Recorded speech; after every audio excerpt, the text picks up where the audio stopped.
Yn y fideo yma, fi'n mynd i ddangos i chi sut i greu pyped fel yr un yma nes i o Daf Nant o cymdogion.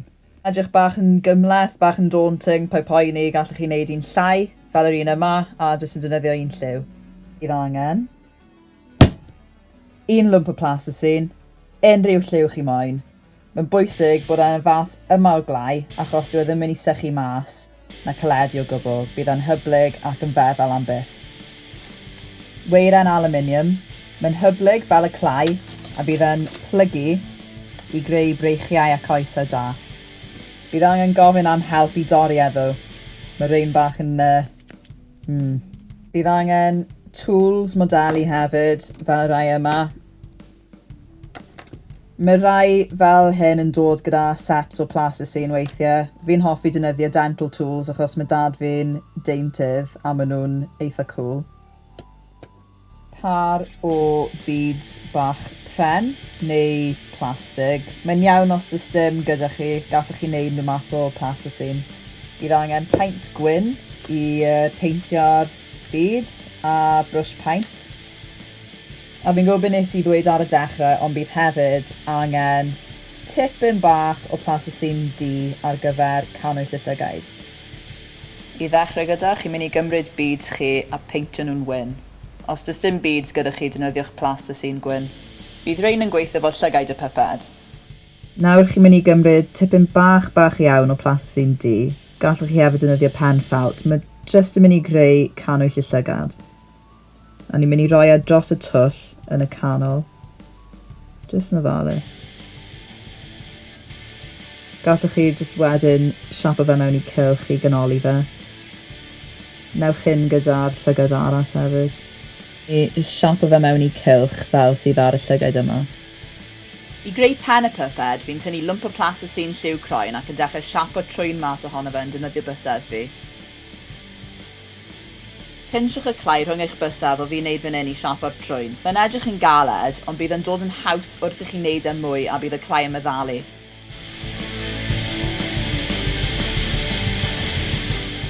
Os chi dal yn cael trafferth, gallwch chi jyst dynnu darn bach o glai a gwthio fe ar y wyneb i greu trwyn. Nawr, cymerwch un o'ch tools modelu a gwasgwch 2 dwll mewn i'r wyneb i roi'r llygaid mewn. Gallwch chi hefyd defnyddio cefn pensl neu beiro fel fi'n neud fan hyn.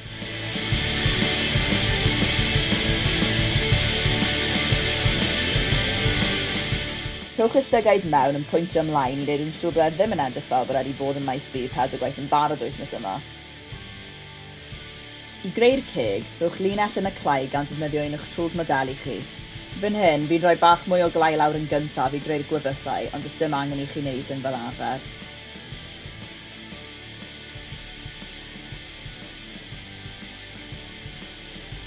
Fi'n hoffi mynd o gwmpas gyda un o tools modelu fi yn neud yn siŵr bod y clai yn llyfn. Gallwch chi hefyd wneud hyn gyda bysedd chi, jyst yn brwsio yn ysgafn yn erbyn y clai. Nawr, fi jyst yn gorffen siap o'r wyneb.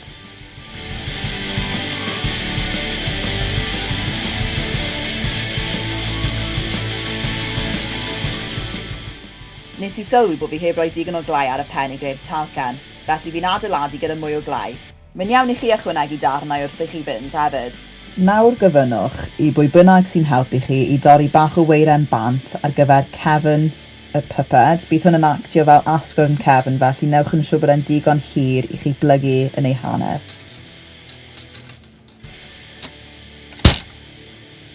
A jyst gwthio'r hanner, y darn hanner o'r weiren mewn i'r pen tua hanner ffordd. Bydd angen darn o weiren arall am y breichiau nawr.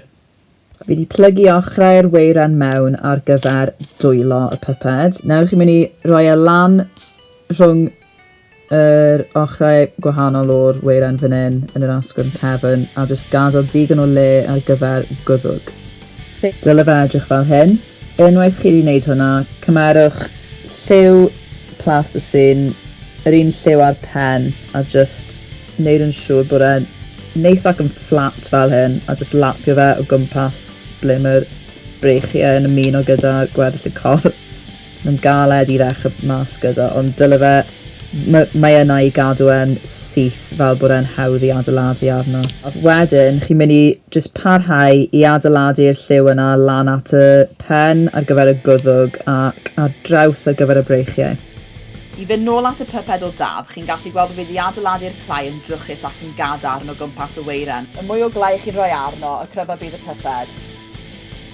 Parhewch i adeiladu clai tuag at diwedd y breichiau a'r bola.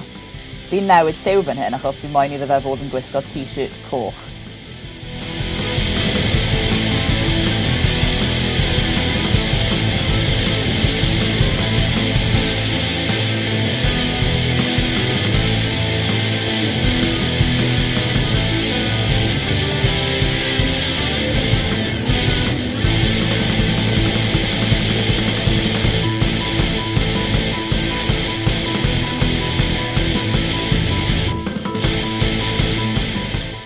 Os mae bysedd yn rhy galed i chi, gallwch chi just neud mittens just fel gyda bysbawd bach yn hawdd. Just pinsio bach o glai mas a dyna chi.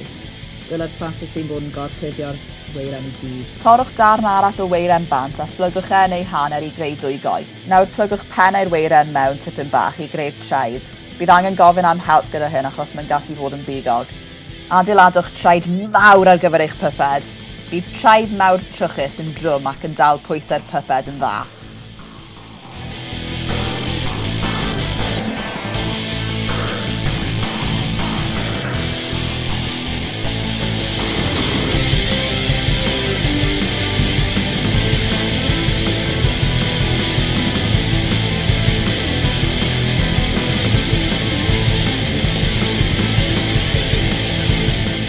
Adeiladwch clai lan ar gyfer y coesau ar ôl i chi wneud y traed a newch yn siŵr bod e'n digon drwchus. Paid mynd lan at ble mae'r weiren yn plygu yn y canol. Bydd angen cadw hwnna'n wag. Mae'n syniad da i ofyn am help fan hyn achos gall y weiren fod yn bigog. Chi'n mynd i roi'r coesau rhwng y weiren fel y breichiau lan at gwaelod ble chi wedi roi'r clai a just clymu'r weiren o gwmpas y coesau. Adeiladwch clai o gwmpas y coesau fel wnaethoch chi gyda'r breichiau. Unwaith mae'r coesau wedi clymu'r corff, adeiladwch plasticine o gwmpas yr ardal yn drwchus. Parhewch i adeiladu plasticine tan bod y pyped yn gryf ac yn gallu sefyll ar ben ei hun.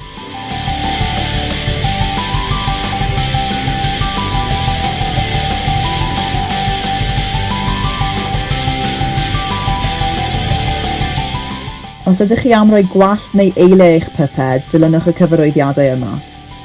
Fel gallwch chi gweld, mae gwallt ac eiliau gyda daf yn barod, ond na i ddangos i chi nawr.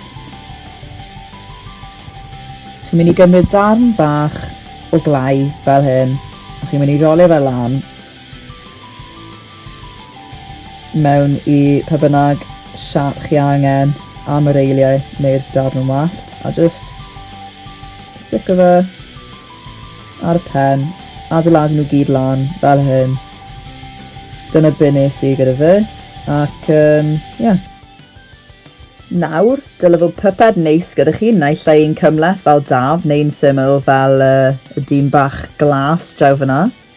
Gallwch chi symud y breichiau a'r coesau lan y lawr ac troi y pen a mae'n barod nawr i greu fideos animeiddiedig gyda.